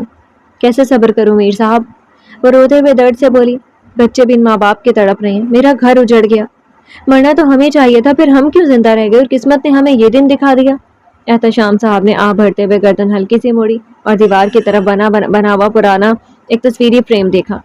یاسر کی مسکان، ملیحہ کے چھوٹے ہاتھ، وہ دن، وہ جب پورا گھر ہنستا تھا. ان کی آواز کمرے کے اندر گونجنے لگی جیسے وہی پل دوبارہ چمٹ آئے. پھر خود کو سنبھالتے ہوئے کہا، ہم روئیں گے تو کیا بدل جائے گا خانم؟ اب تو ان کی یاد، ان کے بنائے ہوئے نقش رہ جائیں گے. ہم انہیں زندہ نہیں کر سکتے، مگر ہمارے بچوں کو ہماری ضرورت ہے. اپنے بے گناہ معصوم بچوں کے قاتلوں کو سزا دینی ہے. ان کی آواز میں وہ خاموش طاقت تھی جو عمر کے ساتھ آتی ہے، ٹوٹنے کے بعد جو بچتی ہے. ہادیہ بیگم نے اپنے ہاتھ سے چہرہ صاف کیا. آنکھوں میں نیا عزم تھا، مگر وہ لرز رہی تھی. آپ ٹھیک کہتے ہو میر صاحب، مگر یہ دل بس تڑپتا رہتا ہے. پھر ہلکی آواز میں بولی، سبیحہ کو دیکھتی ہوں تو دل بند ہونے لگتا ہے. وہ تو مریض ہو کر رہ گئی ہے. ایسے میں غم کی ماری صوفی جو خود کو بھی سنبھالے ہے اور یوشا کے ساتھ حیات کو بھی سنبھال رہی ہے. احتشام صاحب نے نرم لہجے میں کہا، میری بچی میں بہت ہمت ہے. بچپن ہی سے غم نے اسے مضبوط بنا دیا. ماں کے جانے کا دکھ، یتیمی اور ملیحہ کا غم، سب نے اس میں سنبھلنے کی طاقت ڈال دی ہے. ان کی باتوں پر ہادیہ بیگم نے سر ہلایا اور آنکھیں دوپٹے سے پونچھتے ہوئے بولی، آپ یاور سے کہیں چھوڑ دیجیے دن رات قاتلوں کی کھوج. قاصد اور یاور سے کہیں ادھر ہی آ کر رہیں، میرا دل نہ جانے کیوں جانے خدشات سے لرزتا ہے. ان کی آواز غم سے بھاری ہو کر جسے سارے کمرے میں لرز گئی تھی. احتشام صاحب کی نگاہ میں شدت آ گئی. وہ حویلی میں نہیں ٹکے گا ہادیہ، اس نے قسم کھائی ہے یاسر اور ملیحہ کے قاتلوں کو ڈھونڈ نکالے گا. چند لمحوں کے لیے وہ چپ ہوئے، پھر ہادیہ بیگم کی طرف دیکھ کر ٹھنڈی سانس بھرتے ہوئے بولے، خانم، یہ ہماری نسل کے خون میں ہے. کھوج لگانا، دشمن کے وار کو پہچاننا. یاور بھی اپنے باپ کی ہی اولاد ہے، مگر وہ لمحے بھر کو رکے، جیسے الفاظ کا بوجھ ان کے سینے پر بھاری پڑ رہا ہو. مگر دل کی بات الگ ہے. مجھے بھی راتوں کو جا کر یہی ڈر ستاتا ہے کہ کہیں یہ انتقام کی آگ اسے ہم سے نہ چھین لے. ہادیہ بیگم نے دونوں ہاتھ دعا کے انداز میں اٹھا دیے. آنکھوں سے بہتے آنسو دوپٹے میں جذب ہو گئے. بس اللہ کرے کہ آگ بجھ جائے. یہ خون کے رشتے سلامت رہیں. میں اپنے بیٹے کو ایک اور قبر میں نہیں دیکھ سکتی. ایک بار پھر کمرے میں ان کی سسکیاں لرزی تھیں. ابھی وہ کوئی تسلی دیتے کہ اچانک کمرے کے باہر انہیں کوئی آہٹ سنائی دی. لکڑی کے بھاری دروازے کی چڑچڑاہٹ جسے کسی نے آہستہ سے قدم رکھا ہو. احتشام حسین اپنی جگہ سے اٹھ کر کھڑے ہو گئے. آہستہ آہستہ وہ دروازے کے قریب پہنچے. کون ہے وہاں؟ ان کی آواز بھاری اور کڑکدار تھی مگر اس میں عمر کی لرزش بھی شامل تھی. اندھیرے میں ایک سایہ ابھرا. وہ سایہ جسے خون آلود شب کی آغوش سے نکل کر سامنے آ رہا تھا اور پھر مدھم تاریکی میں کی لرزتی روشنی میں وہ چہرہ واضح ہوا. احمد، تم اس وقت یہاں کیا کر رہے ہو احمد؟ انہوں نے بہت تعجب سے اسے دیکھا تھا. میں آج آپ سے خاص ملاقات کے لیے آیا ہوں داجی. اس کی آنکھوں میں سرخ انگارے چل رہے تھے، لبوں پر زہریلی مسکراہٹ. احتشام صاحب کو کچھ غلط ہونے کا احساس ہوا تھا. اپنے آنے کی وجہ بتاؤ احمد. آواز کو کڑک کرتے ہوئے ان کی آنکھیں سرد تھیں. وجہ بھی بتاتا ہوں اور دکھاتا بھی ہوں. احمد کے قدم تھمے نہیں تھے. وہ دھیرے دھیرے روشنی کے حلقے میں آیا. اس کی جوتوں کی چاپ اور سانسوں کی بھاری آواز کمرے کے سکوت میں خنجر کی طرح گونج رہی تھی. بیڈ پر بیٹھی ہادیہ بیگم نے چونک کر سر اٹھایا. ان کی آنکھوں میں خوف کی پرچھائیاں لرزنے لگی. احمد؟ ان کی آواز بے اختیار لرزی. جی میں. احمد سر کو ذرا سا خم دے کر مسکرایا مگر وہ مسکراہٹ زہر آلود تھی. ہادیہ بیگم بے اختیار بستر سے نیچے اتر گئیں. کیا کرنے آئے ہو تم؟ احتشام صاحب نے ایک بار پھر سختی سے پوچھا. احمد کے ہونٹوں پر خباثت بھری مسکراہٹ تھی. داجی آپ کو تو ہمیشہ میرے آنے کی وجہ پر شک ہی رہا ہے نا، مگر آج میں شک کو حقیقت بنانے آیا ہوں. احتشام حسین کو چہرے پر گہری لکیریں ابھر آئیں. وہ ایک قدم آگے بڑھے مگر بڑھاپے کی لرزش ان کے جسم میں تھی. صاف بات کرو احمد، تمہاری آنکھوں کی یہ سرخی، یہ انداز، یہ سب کیا ہے؟ احمد نے ہنسی دبائی پھر دھیرے دھیرے بول اٹھے. یہ سرخی ہے خون کی اور یہ انداز ہے انتقام کا. آپ ہمیشہ یاور کو وارث بناتے رہیں. آپ کی زبان پر صرف اس کا نام رہا مگر آج آپ کو بتانے آیا ہوں کہ آپ کے میراث کا اصل وارث میں ہوں. اور اس کے لیے داجی مجھے راستے صاف کرنے ہیں. ہادیہ بیگم کا دل زور سے دھڑکا. ان کی سانس اٹک گئی. وہ بے اختیار بول اٹھی. احمد خدا کے لیے ایسی باتیں زبان پر نہ لا. خون کے رشتے یوں نہیں کاٹے جاتے. مگر احمد نے ان کی طرف ایک سرد نگاہ ڈالی جس میں نہ رشتے کی حرارت تھی نہ کوئی لحاظ. یہی تو فرق ہے آپ اور میرے درمیان ہادیہ بیگم. آپ رشتوں کو بچاتی رہی، میں رشتوں کو کاٹ کر اپنی سلطنت بنا رہا ہوں. احتشام حسین کا ہاتھ کانپتے ہوئے کرسی کے بازو پر جم گیا. ان کی آواز بھاری تھی مگر تھکن سے بھری ہوئی. میں جانتا تھا ایک دن یہ زہر تمہارے دل میں پھیل جائے گا مگر یاد رکھنا احمد، ظلم کی بنیاد پر کبھی گھر نہیں بنتے. احمد آگے بڑھایا. اس کے قدموں میں ایک شیطانی اعتماد تھا. تو پھر دیکھیے داجی، آج سے حویلی میں کون بچتا ہے اور کون گرتا ہے. کمرے کے فضا میں خوفناک سناٹا چھا گیا جیسے دیواریں بھی یہ اعلان سن کر لرز اٹھی ہوں. وہ سرد ہنسی ہنسا. یاسر اور ملیحہ کے بعد اب تم دونوں کی باری. اور ہاتھ اوپر اٹھایا جس ہاتھ میں ایک تیز دار خنجر جو ہلکی روشنی میں چمک رہا تھا. احتشام حسین کی آنکھوں میں لرزتے اندھیرے کے ساتھ غصے کی لالی ابھری. خبیث، یہ تم نے کیا کر دیا؟ یاسر، ملیحہ کو تم نے مروایا؟ ان کی آواز غم سے پھٹ گئی. احمد نے خنجر کو ہوا میں لہرایا. جی وہ صرف ابتدا تھی داجی، اصل وار تو آج مکمل ہوگا. وہ خنجر لیے ہوئے آگے بڑھا. ہادیہ بیگم پیچھے ہٹتے ہوئے دیوار سے جا لگی. ان کی آنکھوں سے آنسو بہہ نکلے. کیوں احمد؟ ہم نے تو تمہیں اپنے بیٹے کی طرح چاہا تھا. بیٹا؟ احمد کے ہونٹوں پر تمسخر ابھرا. بیٹے کو وارث بناتے ہیں دشمنی. تم دونوں نے ہمیشہ یاور کو سر پر بٹھایا اور مجھے دھتکارا. آج تمہارا یہ یاور سب کچھ کھو دے گا. احتشام حسین رستے ہاتھ سے اپنی چھڑی تھام کر کھڑے تھے. احمد، اگر ذرا سا بھی خون ہمارا بہایا تو یہ حویلی تجھے کبھی معاف نہیں کرے گی. چپ کر بڈھے. اگلے لمحے احمد بجلی کی تیزی سے آگے بڑھا. خنجر کی دھاڑ نے فضا کو چیر ڈالا. احتشام صاحب خراش چینخ سنائی دی تھی. پھر خاموشی چھا گئی تھی. کھڑکی کے پٹ زور سے ہلے اور اس کے باہر سے آتی روشنی ٹمٹماتے ہوئے کمرے میں بکھر گئی. چند لمحوں بعد بس خاموشی باقی رہ گئی تھی. صرف خون کی بو اور اندھیرے میں گونجتی آخری چیخوں کی باز کشت. میر حویلی کا ذہن اس وقت مزید ویران ہو گیا جیسے اس نے اپنے 2 بڑے ستون کھو دیے ہوں. ٹھیک ان ہی لمحے میں نیم اندھیرے میں زوفشاں کی نیند ہلکے ہلکے کھٹکے سے ٹوٹ گئی. پہلے تو وہ خواب کی دھن میں ڈوبی رہی جیسے ابھی بھی کسی اور دنیا میں ہے، مگر پھر اچانک دل کے اندر ایک بے چین سا احساس کسی شیشے کی کرچی کی طرح چپ گیا. آنکھیں کھلی تو کمرہ گہری سیاہی میں ڈوبا ہوا تھا. لائٹ کو کیا ہوا؟ وہ گھبرا کر تیزی سے اٹھ بیٹھی. کھڑکی کے پار چاندنی میں بھی جیسے مان پڑ گئی تھی. بجھی ہے بے جان، گویا حویلی کا دل بھی کسی سوگ میں لپٹا ہو. پہلا خیال ہی کیا آیا کہ کچھ ٹھیک نہیں ہے۔ اس کا دل زور زور سے سینے میں بجنے لگا۔ نامعلوم خوف نے اس کی سانسوں کو جکڑ لیا۔ وہ دھیرے سے بیڈ سے اٹھی، قدم دبے دبے مگر جلدی میں۔ باہر نکلنے کی جلدی میں جھولے میں سوئی ننھی حیات پر نظر پڑی تو پاؤں جیسے وہیں رکے۔ چند ماہ کی بچی، چہرہ زردی لیے، سانسیں ہلکی ہلکی، ماں کی آغوش سے محروم۔ ظفر شاہ کی آنکھیں لمحے بھر میں بھر آئیں، دل جیسے کسی نے چیر ڈالا ہو۔ وہ تیزی سے چل کر جھولے تک آئی اور جھک کر لرزتے ہاتھوں سے حیات کو اٹھا لیا اور سینے سے یوں بھینچا جسے پوری دنیا کی سردی کو اپنے بازوؤں میں روک لینا چاہتی ہو۔ آنکھیں میچ کر ایک پل کو گہرا سانس بھرا اور پھر خود کو سنبھال کر دبے قدموں سے کمرے سے باہر نکل آئی۔ حویلی موت کے سناٹے میں ڈوبی ہوئی تھی، وہی سناٹا جو یاسر اور ملیحہ کے مرنے کے دن چھا گیا تھا۔ فضا میں اتنی بوجھل کہ اپنی ہی سانسیں طوفان لگی۔ ظفر شاہ آہستگی سے سیڑھیاں اتر رہی تھی، ننھی حیات اس کے سینے سے چمٹی ہوئی تھی اور اس کی چھٹی حس مسلسل خطرے کا الارم بجا رہی تھی۔ دیواروں میں جیسے لرزہ سرایت کر گیا ہو۔ کھڑکیوں کے شیشوں سے اجنبی آوازیں ٹکرا رہی تھی۔ وہ دبے قدموں سے کھڑکی کے قریب آ کر رک گئی۔ پھر وہ آواز جیسے اسے پہچاننے میں دقت تھی۔ مار دیا تم نے احتشام حسین کو؟ ظفر شاہ کی آنکھیں پھٹ گئیں، دل رک گیا۔ یا سانس خون میں ڈوبی ہوئی موت کی خبر سے سارا عالم تاریک ہو گیا۔ اور پھر اسی لمحے سماعت میں احمر کی گہری خبیث آواز گونجی جو اندھیرے کو چیرتی ہوئی اس کے کانوں میں پگھلے شیشے کی طرح اتر گئی۔ احتشام اور ہادیہ کا کام تمام کر چکا ہوں میں۔ اب صبیحہ بچی ہے، یاور کا بیٹا اور یاسر کی بیٹی۔ صفاق آواز پھر سے گونجی، گولیاں نہیں چلانی ہیں، گاؤں والوں کو خبر نہیں ہونی چاہیے، ایک ایک کر کے سب کا کام تمام کر دو، کوئی بھی زندہ نہ بچے، مجھے میر خاندان کا کوئی فرد زندہ نہیں چاہیے۔ ظفر شاہ کے برے وجود میں جیسے بجلی دوڑ گئی، پاؤں بے جان ہو رہے تھے مگر وہ کھڑی تھی۔ اور پھر اس درندہ صفت احمر کی اگلی بات، سب کو ختم کر دو مگر ظفر شاہ کو چھوڑ دینا، مجھے وہ زندہ چاہیے، سمجھ گئے؟ زندہ چاہیے، وہ زندہ۔ رات کے سناٹے میں یہ غراہٹ کسی وحشی درندے کی دھاڑ جیسی تھی۔ ظفر شاہ کھڑکی سے چپک گئی تھی، چیخ دبانے کے لیے ہونٹوں پر ہاتھ رکھ لیا، سانس بھی روک بیٹھی تھی وہ کہ کہیں اس کی سانسیں بھی دشمن کو خبر نہ دے دیں۔ مگر خوف کی شدت میں بھی اس کے ہونٹوں سے بے اختیار ایک نام نکل آیا، یاور کہاں ہیں آپ؟ مجھے بچا لیجیے۔ اس کی لرزتی دعا اندھیری فضا میں تحلیل ہو گئی۔ باہر احمر کی آواز پھر سے گونجی تھی، سب پھیل جاؤ حویلی میں، آج ایک ایک کو مار دینا ہے۔ ظفر شاہ نے لرزتے دل کے ساتھ ننھی حیات کو اور مضبوطی سے سینے سے چمٹا لیا، پھر پلٹی اور تیز قدموں سے ہال کی طرف بڑھی۔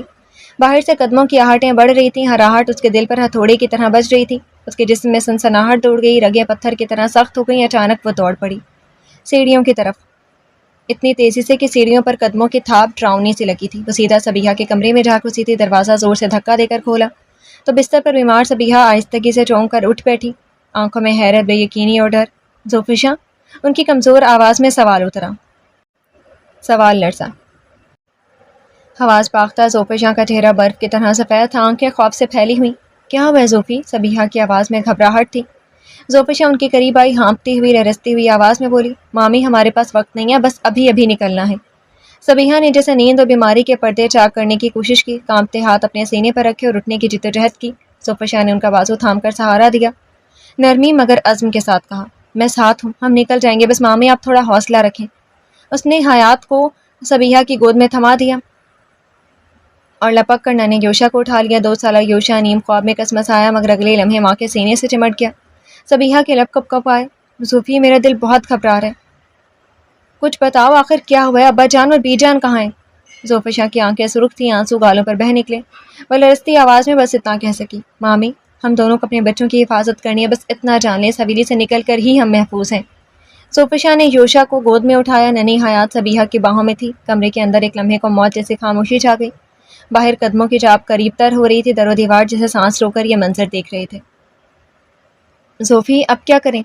صبیحہ کی لرزتی آواز میں ایک خوف کی لرزاہٹ شامل تھی۔ ظفر شاہ نے نم آنکھوں کے ساتھ دروازے کے کواڑ پر کان لگا دیے۔ اوپر کی منزل سے کھڑکیوں کے شیشے ہلنے کی آوازیں اور نیچے صحن میں کسی کے آہستہ آہستہ قدموں کی چاپ، دشمن ہر طرف پھیل چکے تھے۔ نیچے کا پچھلا دروازہ وہ جو کچن کے ساتھ کھلتا ہے باغ کی طرف، ہمیں وہیں سے نکلنا ہوگا۔ ظفر شاہ نے بڑی تیزی سے سرگوشی کی۔ صبیحہ نے اپنے ہاتھوں میں ننھی حیات کو مزید مضبوطی سے تھام لیا۔ بچی نیند میں ہی تھی مگر کبھی کبھار ہلکی سی کراہ کے ساتھ ہونٹ جنبش کرتے۔ یوشا ظفر شاہ کے سینے سے لگا سہمے ہوئے انداز میں بار بار اپنی ننھی انگلیاں اس کے گردن پر جماتا جا رہا تھا، جیسے وہ بھی جان رہا ہو کہ کچھ برا ہونے والا ہے۔ ظفر شاہ نے آہستگی سے دروازہ کھولا. کوریڈور بالکل سناٹے میں ڈوبا تھا. دور کسی لیمپ کی ہلکی سی روشنی جھپک رہی تھی. وہ دونوں دبے قدموں سے چلنے لگی. صبیحہ کے قدم بیماری اور خوف سے کانپ رہے تھے، مگر اپنی بچی کو سینے سے لگا کر وہ کسی نہ کسی طرح چل رہی تھی. سیڑھیوں کے قریب پہنچی تو نیچے سے مردانہ آوازیں سنائی تھی. یہاں اوپر بھی دیکھو، ایک ایک کمرہ، سب کی تلاشی لو. کسی اجنبی آدمی کی آواز گونجی. صبیحہ کی سانس گلے میں اٹک گئی. ظفر شاہ نے فوراً ان کا بازو تھاما، انہیں دیوار کے ساتھ دبا دیا اور خود یوشا کو سینے سے چھپاتے ہوئے ساکت ہو گئی. چند لمحے کے لیے وہ سب جیسے پتھر کے مجسمے بن گئے. قدموں کی آہٹ قریب آئی، پھر کچھ پل رک کر دوسری سمت پڑ گئی. ظفر شاہ نے کانپتی سانس لی اور صبیحہ کے کان کے قریب پھسپھسائی. مامی تھوڑا سا حوصلہ رکھیں، ابھی ہمیں بھاگنا ہوگا ورنہ سب ختم. صبیحہ نے ہلکے سے سر ہلایا تو ظفر شاہ نے قدم احتیاط سے رکھے. وہ دونوں بچوں کو سینے سے لگائے سیڑھیاں دبے پاؤں اترنے لگی. ہر قدم کے ساتھ دل کی دھڑکن بڑھتی جا رہی تھی. صبیحہ کے قدم بار بار لڑکھڑاتے. ظفر شاہ فوراً سہارا دیتی. آخرکار وہ کچن کے دروازے تک پہنچ گئیں. دروازہ بند تھا، مگر زنگ آلود کباڑ ہلکا سا دھکیلا تو کڑک کے ساتھ چیخنے لگا. ظفر شاہ کے دل نے جیسے دھڑکنا چھوڑ دیا. اس نے جلدی سے ہاتھ سے دروازے کی لکڑی کو تھاما، آواز کو دبانے کی کوشش کی. باہر باغ کی سمت خوب اندھیرا تھا. صرف جھاڑیوں کے بیچ چاندنی کے ٹکڑے بکھرے ہوئے تھے. جلدی مامی، ظفر شاہ نے کہا اور رد کھلا دروازہ کھینچ کر صبیحہ کو آگے بڑھنے کا اشارہ کیا. صبیحہ نے حیات کو سینے سے لگایا اور قدم باہر رکھے تھی کہ اچانک صحن کے کونے سے آواز ابھری. کون ہے وہاں؟ لمحے بھر میں سب کچھ ساکت. ظفر شاہ کی سانس رک گئی. یوشا نے ڈر کے مارے رونا شروع کیا. چپ یوشا، پلیز چپ. اس نے تیزی سے یوشا کے ہونٹوں پر ہاتھ رکھا. آنکھوں سے آنسو بہہ نکلے. باہر سے قدموں کی دوڑتی چاپ قریب آ رہی تھی. ظفر شاہ نے صبیحہ کو دھکا دیا. دوڑے مامی، باغ کی طرف بھاگیں. ظفر شاہ نے صبیحہ کو تھام کر باغ کی طرف بھاگنا شروع کیا. یوشا اور حیا دونوں چھوٹے جسموں کے باوجود اپنی ماں کی آغوش میں محفوظ تھے. باغ کی جھاڑیاں جیسے ان کے قدموں کے لیے عارضی سرنگ بن گئی تھی. چاندنی کی مدھم روشنی میں ہر شاخ اور پتے نے خوفزدہ سائے کھینچ رکھے تھے، مگر ان کی قسمت کچھ اور کھیل رہی تھی. صحن کے کونے سے ایک آدمی اچانک نمودار ہوا، ہاتھ میں لہراتا خنجر، اور جسم کی حالت سے لگ رہا تھا کہ وہ احمر کا آدمی ہے. رکو، کہاں جا رہی ہو؟ اس نے دھاڑ کر کہا اور ایک قدم آگے بڑھایا. ظفر شاہ کے دل نے دھڑکنا بند کر دیا تھا، چھوڑ دیا. صبیحہ نے حیات کو مضبوطی سے سینے میں دبایا. یوشا کو ظفر شاہ نے اپنے سینے میں چھپا لیا. وہ قدم پیچھے ہٹاتے جھاڑی میں چھپنے کی کوشش کر رہی تھی، مگر آدمی ان کے قریب پہنچ گیا اور ایک جھٹکے سے صبیحہ پر خنجر کا وار کر دیتا کہ مامی. ظفر شاہ کے لب کانپ گئے. اسی لمحے ایک سایہ اس آدمی کے پیچھے ابھرا اور پھر ایک وار ہوا اور آدمی وہیں زمین پر گرتا چلا گیا تھا. وہ گرا اور وار کرنے والا شخص اس کی آنکھوں کے سامنے تھا، ساجد. ظفر شاہ اور صبیحہ کی آنکھیں نم تھی، جیسے کسی خاموش صدمے نے انہیں چھو لیا ہو. پلکیں دھیرے سے کھلی اور اندر ایک لمحے کے لیے سکون سا چھا گیا. ایسے لگا جیسے اس ڈراؤنی خاموش رات میں کوئی ہے جو ان کا اپنا ہو، جو ان کے خوف کو جانتا ہو اور اسے بانٹنے کو تیار ہو. ساجد، جو حویلی کا پرانا نوکر تھا، برسوں کی وفاداری اور محبت کے ساتھ ہر قدم پر ان کا محافظ رہا تھا، ابھی پرانی دوڑتی سانسوں اور مضبوط ہاتھوں کے ساتھ موجود تھا. زخمی تھا، مگر پھر بھی اپنی آخری سانسوں میں وفاداری کا عہد نبھایا ہوا تھا. مالکن، آپ دونوں میرے ساتھ آئیں. اس نے بڑھ کر ہاتھ پھیلایا اور صبیحہ کے تھر تھراتے ہاتھوں سے حیات کو لے کر اپنے سینے سے لگا لیا. ظفر شاہ نے تھوڑی راحت کی سانس لے کر یوشا کو سینے میں بھینچا اور زرد پڑتی صبیحہ کا بازو تھاما اور تیزی سے آگے بڑھنے لگی. ساجد کے شاندار اور ہوشیار اقدام نے ان کے راستے کو تھوڑا سا محفوظ بنا دیا تھا. وہ لوگ سامنے کھڑے درختوں چھاؤں کی مدد سے دشمن کی آنکھوں سے چھپتے ہوئے آگے بڑھ رہے تھے. ہر لمحہ جیسے وقت کی سانس روک کر ان کے ساتھ چل رہا ہو. آخرکار وہ لوگ کے باغ کی جھاڑیوں کے ایک چھوٹے راستے تک پہنچے جو فصیل کے باہر ایک پرانی لکڑی کی گیٹ تک جاتی تھی. یہیں سے نکلنا ہوگا جلدی، ساجد نے کہا. پسینے اور خون سے بھیگا چہرہ اور لرزتی سانسیں، مگر آنکھوں میں وہی حویلی اور بچوں کے لیے پختہ عزم. ظفر شاہ اور صبیحہ نے جھاڑیوں کے بیچ سے گیٹ کی طرف قدم بڑھائے، مگر پیچھے سے پھر سے دشمن کی آوازیں سنائی دینے لگی. رکو، یہیں کہیں ہیں وہ لوگ، جانے نہیں دینا کسی کو. آوازیں تھیں، یہ قبرستان کی خاموشی کو چیرتی ہوئی وحشت. ظفر شاہ کے دل کی دھڑکن ایک وقت کے لیے رک گئی تھی، مگر ساجد نے ان کے ہاتھ پکڑے اور ایک آخری دھکیل سے گیٹ کو کھولا. ان کے قریب رہ کر وہ ہر طرف نگاہ رکھ رہا تھا. قدموں کی دوڑتی ہوئی آوازیں اندھیرے میں گونج رہی تھیں اور ٹارچ کی بار بار چمکتی روشنی جیسے لمحے لمحے میں کسی خوفناک تصویر کو سامنے لے آ رہی ہو. ظفر شاہ نے ایک بار پلٹ کر حویلی کی طرف دیکھا، پھر جھٹکے سے صبیحہ اور ساجد کی جانب نظریں دوڑائیں. صبیحہ کمزور اور بیمار نظر آ رہی تھی. اس کا ہر قدم لگ بھگ زمین پر پڑتے ہی دھس رہا تھا، اور ساجد جو اپنے زخموں کے باوجود آگے بڑھنے کی کوشش کر رہا تھا، اس کی سانسیں بھاری اور بدن تھک چکا تھا. اس کے دل پر ایک بوجھ سا آیا. یہ ناممکن لگ رہا تھا کہ یہ سب لوگ ایک ساتھ اس اندھیرے اور خطرے بھرے راستے سے بھاگ پائیں. پھر ایک فیصلہ لے کر ظفر شاہ نے ہلکی سی سانس لیتے ہوئے ساجد کی طرف دیکھا. آنکھیں سرخ مگر پختہ عزم سے بھری ہوئی تھیں. ساجد، تم مامی اور بچی کو لے کر بھاگ جاؤ، تمہیں میرے بچوں کو بچانا ہے. صبیحہ کی آنکھوں میں آنسو بھر آئے. انہوں نے لرزتی آواز میں کہا، تم جاؤ، مجھے رہنے دو صوفی. ظفر شاہ نے صبیحہ کے بازو کو تھامتے ہوئے جھک کر ان کے قریب ہو گئی. اس کی آنکھوں میں خوف اور عزم ایک ساتھ جھلک رہا تھا. مامی مجھے آپ اور بچوں کی حفاظت کے لیے یہ کرنا پڑے گا، میں نہیں جا سکتی، ان کی حفاظت کے لیے مجھے یہاں رہنا ہوگا۔ اس کی آواز میں کانپنے کے باوجود ایک غیر معمولی پختگی تھی۔ ساجد کے سامنے قدم بڑھایا اور اس کے سامنے جھک کر کہا، نہیں چھوٹی بیوی، میرے ساتھ چلے، میں آخری سانس تک آپ دونوں کی حفاظت کروں گا۔ ذوالفشاں نے بھیگی آنکھوں سے مسکرانے کی کوشش کی اور آہستہ سے کہا، ہاں ساجد چاچا، آپ میرے بچوں کی حفاظت کریں گے اور مامی کی بھی، آپ کو میری قسم ہے۔ انہیں یاور اور ماموں کے پاس پہنچاتے ہیں۔ ساجد کی سرخ ہوتی آنکھوں میں بے بسی اتر آئی۔ چھوٹی بیوی جی ایسا مت کرو، میرے ساتھ چلو۔ صبیحہ کی آنکھوں سے لگاتار آنسو بہ رہے تھے۔ زوفی میں تمہیں نہیں کھو سکتی، ایسا مت کر میری بچی، مگر ذوالفشاں نے ان کی بات کو دھیرے سے روک دیا۔ مامی وہ مجھے ڈھونڈ رہے ہیں، احمر مجھے نہیں مارے گا، لیکن اگر میں مل گئی تو احمر اسی طرح آپ لوگوں کا پیچھا نہیں کرے گا، بس آپ بچوں کو لے کر جائیں۔ صبیحہ نے روتے ہوئے ذوالفشاں کا ہاتھ مضبوطی سے پکڑا، آنکھوں میں خوف اور محبت کے ملے جلے جذبات تھے۔ زوفی ایسا مت کرو، ایسا مت کرو، ان کی آواز کانپ رہی تھی جیسے ہر لفظ اس کے دل کی دھڑکن سے جڑا ہوا ہو۔ ایک بات کہوں مامی؟ ذوالفشاں نے ننھے یوشا کو سر پر ہلکی سی انگلی پھیر کر اس کی چھوٹی کلائی کو چومتے ہوئے اپنی نگاہیں اس کے معصوم چہرے پر جمائیں۔ اس کے دل میں ایک شدید درد اٹھا تھا۔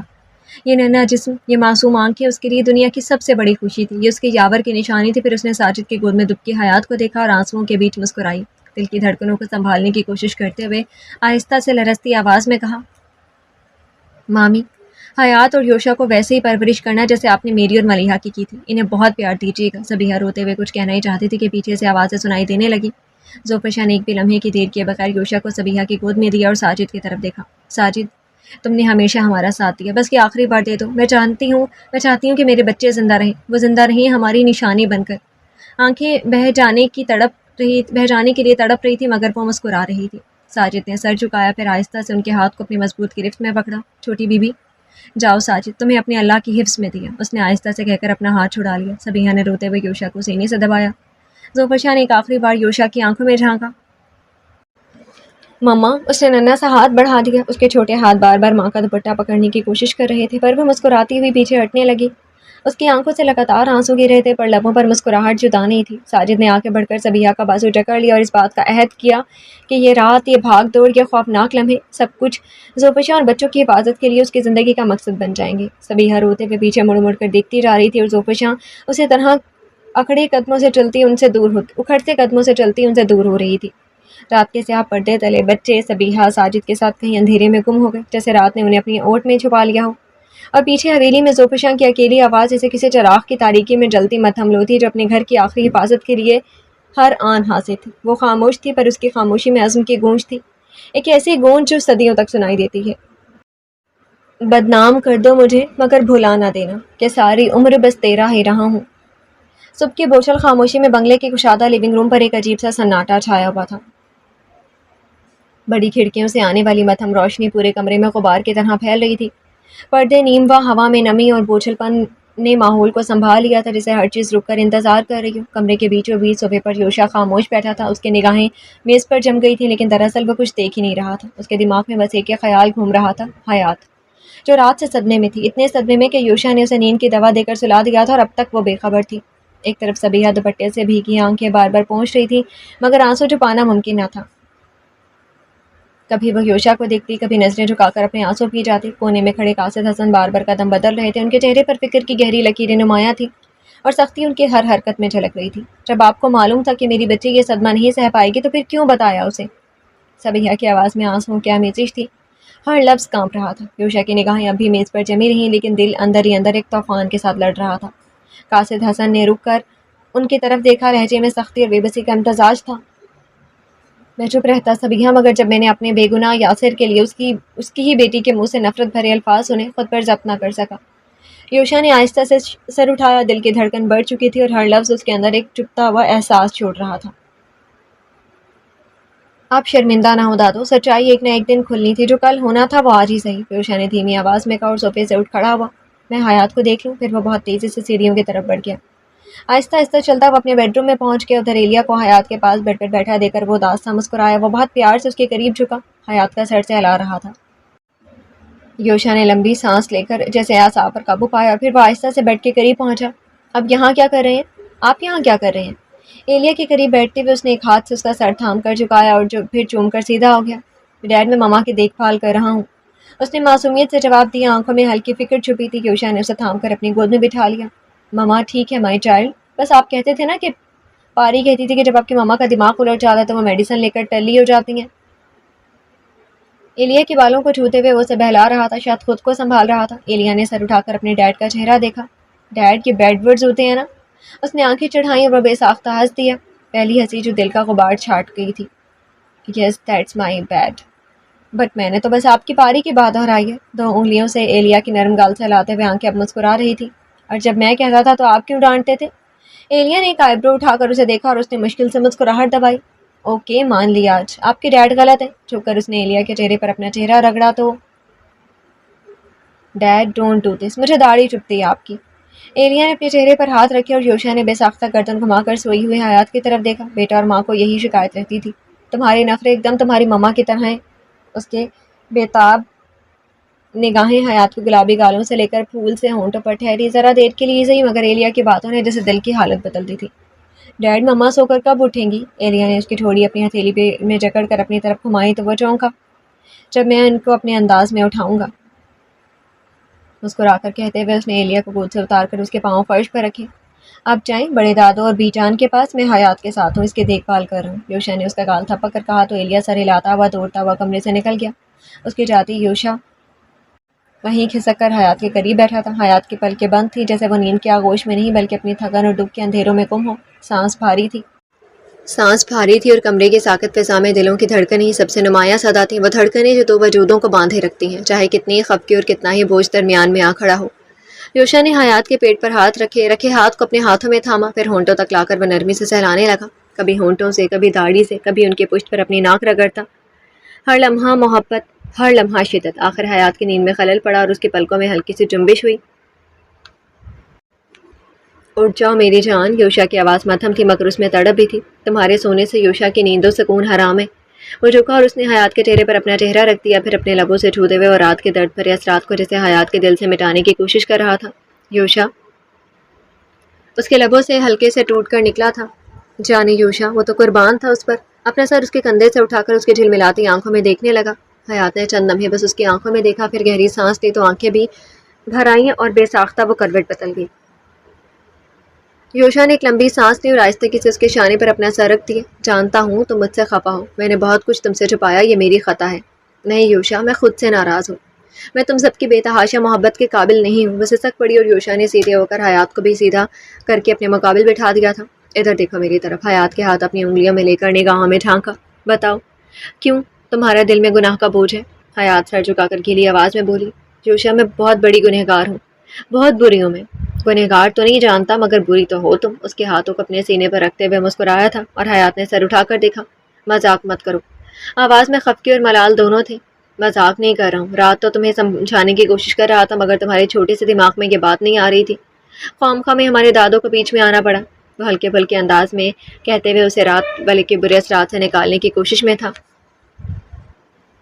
حیات کی آنکھیں نم رہیں، کتنے پل بس اسے دیکھتی رہی اور پھر ایک جھٹکے سے اپنا ہاتھ چھڑا کر اس کے سینے پر مکے برسانے شروع کر دیے۔ سب جانتے تھے نا تم، ہر راز پتا تھا تمہیں مگر سب کچھ چھپایا مجھ سے۔ وہ روتی جا رہی تھی اور اسے مارے بھی جا رہی تھی۔ یوشا نے اسے اپنے بازوؤں میں سمیٹ لیا۔ کیسے بتاتا تمہیں؟ کیوں تمہیں وہ زخم دیتا جو میرے دل کو مجروح کر چکے ہیں؟ حیات کو اپنے سینے میں سمیٹ کر اس نے آنکھیں بند کر لی جیسے اپنے کرب کو چھپانا چاہتا ہو۔ میں سب برداشت کر لیتا مگر تمہارے ہونٹوں کی ہنسی نہیں چھین سکتا تھا حیات۔ حیات نے آنسوؤں سے بھری پلکیں اٹھائیں۔ اس سے پہلے جب وہ کر گئے تھے تو بڑا خوش کر کے گئے تھے نا؟ اس نے جو 5 سال پہلے کا حوالہ دیا۔ یوشا نے بھویں ایکجا کر کے اسے گھورا۔ اب اتنے رومانٹک مومنٹ میں یہ تانا دینا ضروری تھا؟ ہاں ہمیشہ دوں گی، ہر وقت دوں گی۔ ناک کا پانی سکیڑ کر اس نے بھی آنکھیں دکھائیں۔ سب ٹھیک ہو جائے نا تو تمہیں ویسی سزا دیتا ہوں، بہت سر چڑھ رہی ہوں۔ وہ خفا سا ہوا اور یوشا کے آخری جملے پر حیات نے حیرت اور خفگی کے ملے جلے تاثر سے اس کی طرف دیکھا۔ سزا؟ تم مجھے سزا دو گے؟ حیات نے پلکیں رگڑتے ہوئے کہا۔ نم آنکھوں کی خفگی۔ یوشا نے اس کے رخسار کو ہولے سے تھاما اور سر جھکا کر مسکرا دیا۔ ہاں سزا، کیونکہ تم بہت ضدی ہو، ہر وقت بس میرا روڈ ہیرو والا سین یاد کرتی رہتی ہو۔ اب جو اتنا رومانٹک ہو اس کا تو کوئی ذکر ہی نہیں۔ ہاں کیونکہ رومانٹک ہیرو بہت ظالم ہے۔ حیات نے بھویں چڑھا کر اس کی آنکھوں میں دیکھا اور دونوں ہاتھوں سے اسے زور سے دھکیلنے کی کوشش کی۔ جو باتیں چھپاتا ہے، جسے ذرا بھی اندازہ نہیں کہ میں نے کیا سہا ہے اپنے اندر۔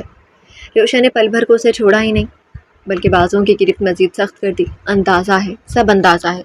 اس کی آواز میں عجیب سا ٹوٹا ہوا سکون تھا۔ اس لیے تو چاہتا تھا تم بس میرے پاس رہو، میرے اندر سمٹ کر سب سنتی جاؤ تاکہ تمہارا بوجھ میں سہ سکوں، مگر تم… وہ ایک لمحے کو رک گیا۔ تم خود ہی چلا چلا کر بولتی سب کو دکھی کر گئی۔ حیات کی پلکوں پر پھر نمی چمک اٹھی اور وہ یوشا کے سینے سے لپٹ گئی۔ یوشا، میں خود سے ناراض ہوں، تم سے نہیں۔ میں کتنی غلط تھی یوشا، میں نے تمام عمر اپنے ماں باپ سے نفرت کرتے گزارتی، کبھی سوچا بھی نہیں کہ یہ سب جھوٹ بھی ہو سکتا ہے۔ ایک بار پھر احساس شرمندگی تھی اور حیات کی سسکیاں جو وہ یوشا کے سینے میں دفن کر رہی تھی۔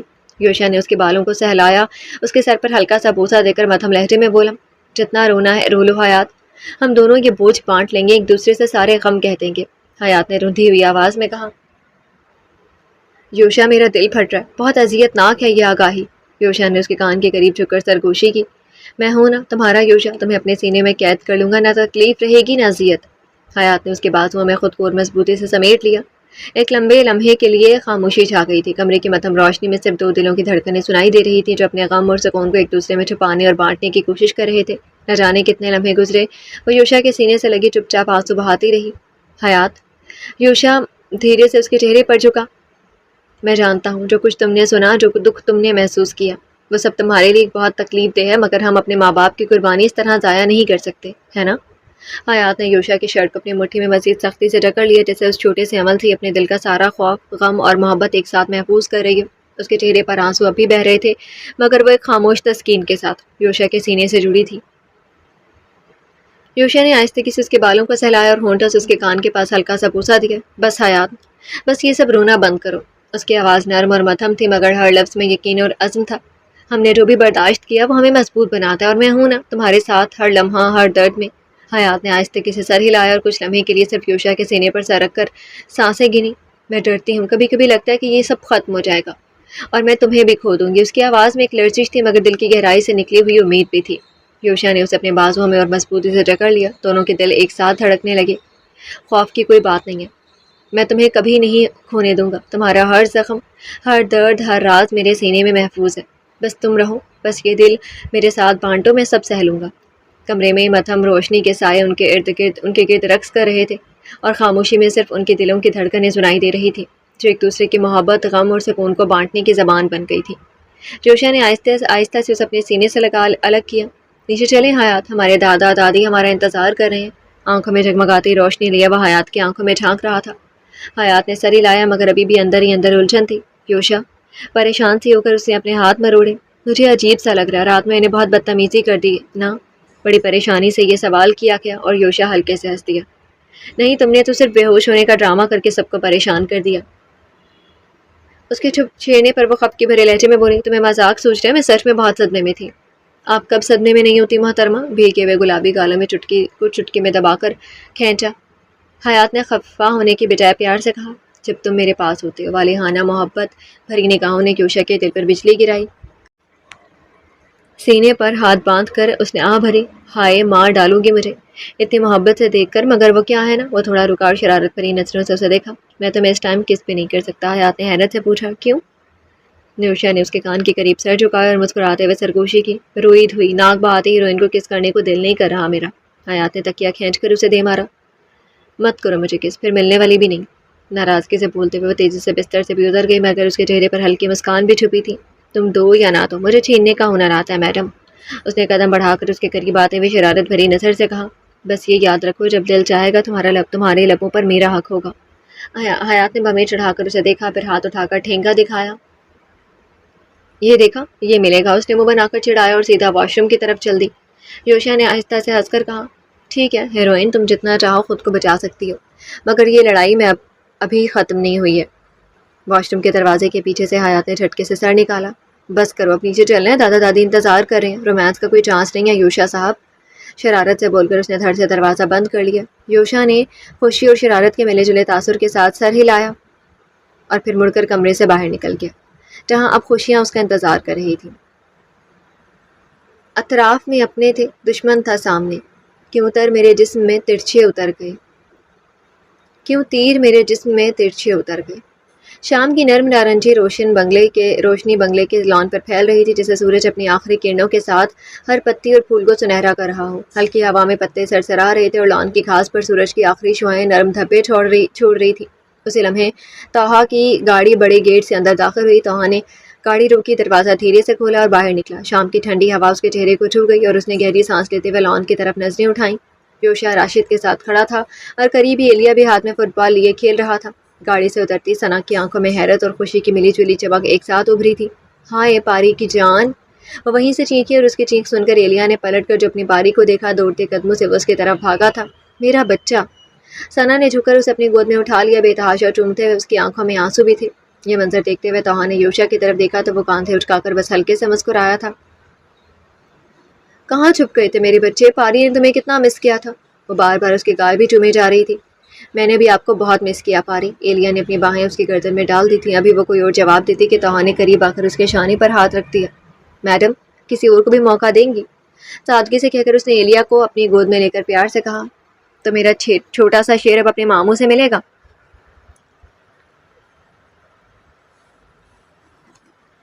توہا انکل، آپ ماموں کب سے ہو گئے؟ ایلیا نے حیرت سے اس کے گال چھوتے ہوئے پوچھا۔ توہا نے منہ کھولا کہ ثنا تنزیہ بول اٹھی۔ ان کی میموری لاس ہو گئی ہے بیٹا، اس لیے نئے نئے رشتے بناتے پھر رہے ہیں۔ توہا نے ہلکی مسکراہٹ کے ساتھ ایلیا کی طرف دیکھا اور پھر ثنا کو دیکھ کر آنکھیں ماری۔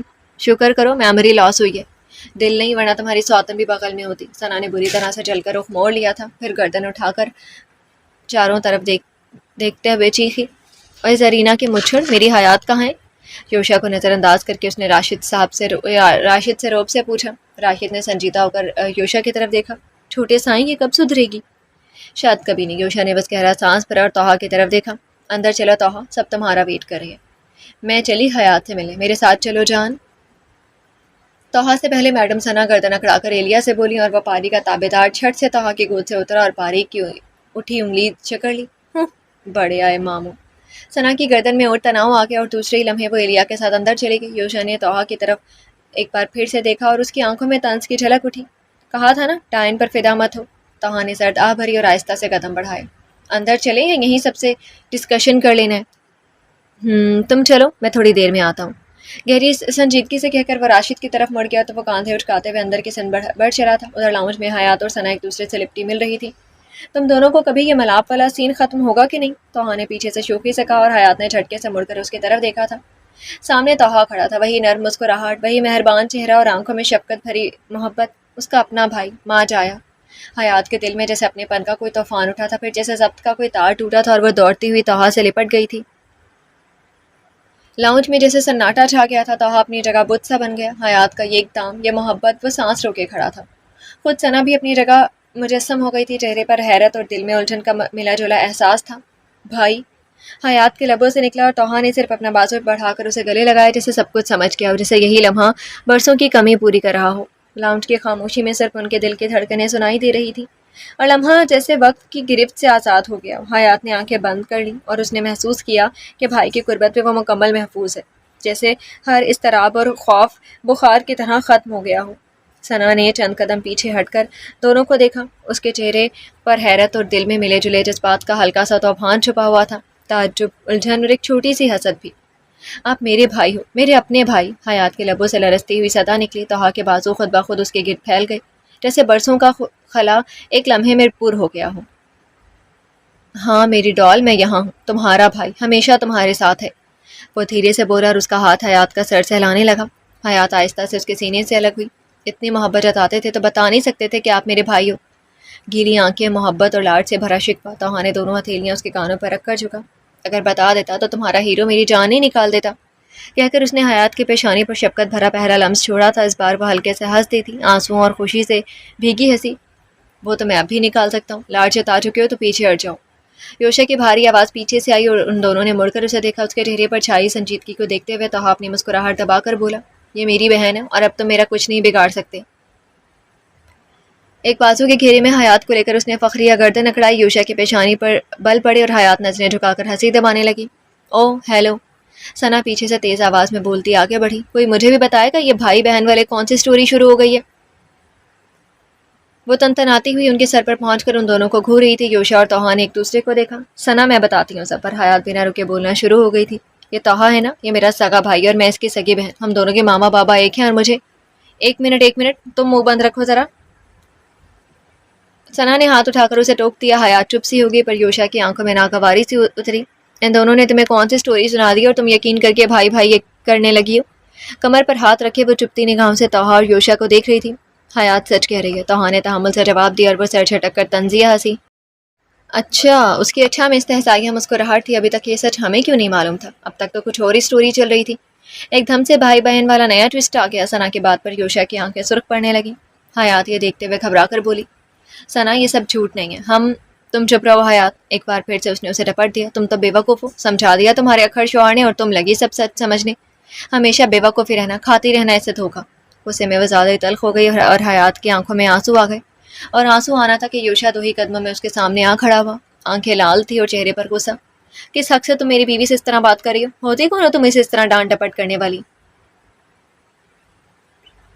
ثنا کی آنکھیں کچھ پل کے لیے بڑی ہوئیں، جیسے وہ یوشا کے غصے اور شدت سے ڈری ہو، پھر اپنی اصلی بہادری سے اس کے سامنے تن کر کھڑی ہو گئی۔ میں حیات کی بہن بھی ہوں، دوست بھی۔ میرا حق تم سے پہلے آتا ہے۔ یہ حق جتانا نہیں ہے میڈم ثنا، یہ تمہارا برتری جتانا ہے کہ تم اس سے زیادہ سمجھدار ہو، اس سے زیادہ عقل والی دکھتی ہو۔ اس کی سرخ آنکھوں میں برہمی جھلک رہی تھی۔ تمہیں اس سے محبت نہیں بلکہ ہمیشہ اپنی ماں کی طرح یہ احساس دلانا تھا کہ تمہارے آگے وہ کچھ نہیں ہے۔ تم ثنا کی آنکھیں گلابی پڑنے لگی تھیں۔ آئینہ دکھا رہا ہوں تمہیں میڈم ثنا، لفظ انگاروں کی طرح اس کے ہونٹوں سے نکل رہے تھے۔ تمہیں حیات سے جتنی بھی محبت رہی ہو، مگر تم اس سے حسد بھی کرتی رہی ہو، یہ مان لو۔ وہ ذرا دیر کے لیے رکا۔ تم اس کی خیر خواہ بنتی رہی، مگر حقیقت میں تم نے ہمیشہ اس کی زندگی برباد کی ہے۔ ہمیشہ اپنی ہمدردی کے پیچھے تم نے تباہ کیا ہے حیات کو۔ اس کے الفاظ جیسے آتش فشاں کی طرح پھٹ رہے تھے، سب کچھ جھلس رہا تھا، ہر دھڑکن ساکت ہو گئی تھی۔